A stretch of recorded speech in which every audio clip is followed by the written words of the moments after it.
কেউ কেউ রাস্তা কেটে আবার পানি বের করার চেষ্টা করছেন।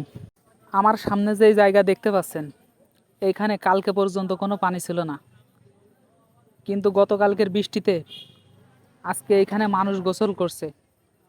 এবং এই দেখেন, এইখানে গরুও গোসল করানো হচ্ছে। এইখানে ব্রিজের উপর আসার পরে দেখলাম একজন খুদে মাছুড়ে সে মাছ ধরছে এবং সাথে সে বেশ কিছু মাছও পেয়েছে। আসসালামু আলাইকুম গায়েস, এই যে দেখেন পুকুরের পানি একেবারে রাস্তার উপরে উঠে গেছে। গতকালকের বৃষ্টির কারণে পানি একেবারে পুকুর ভর্তি হয়ে গিয়েছে এবং এত পরিমাণ বৃষ্টি হয়েছে যে পানি বের হচ্ছে, কিন্তু পানি খুব ধীর গতিতে কমছে। এমনকি রাস্তার উপর দিয়ে রাস্তা ওভার করে পানি যাচ্ছে। কি পরিমাণ বৃষ্টি হয়েছে একটু কল্পনা করুন।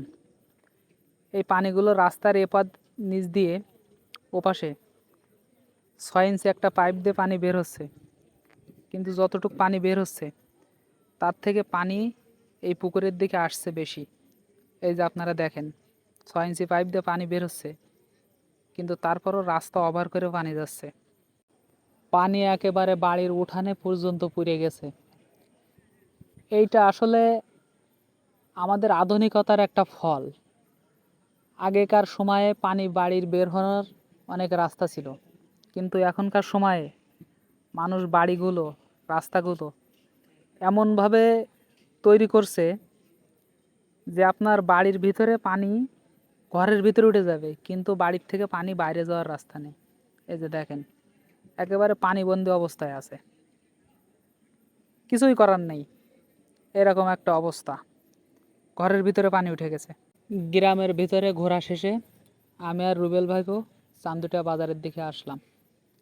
এইখানে এসে দেখলাম একজন মুরব্বী চাচা, বয়স 65 থেকে 70 হবে, এর থেকে বেশি ছাড়া হয়তো কম নয়।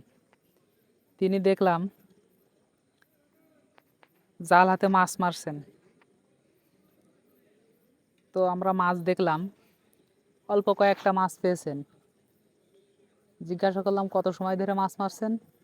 তিনি বললেন যে অনেক সময়, 1-1.5 ঘন্টা যাবত তিনি এই মাছ ধরছেন।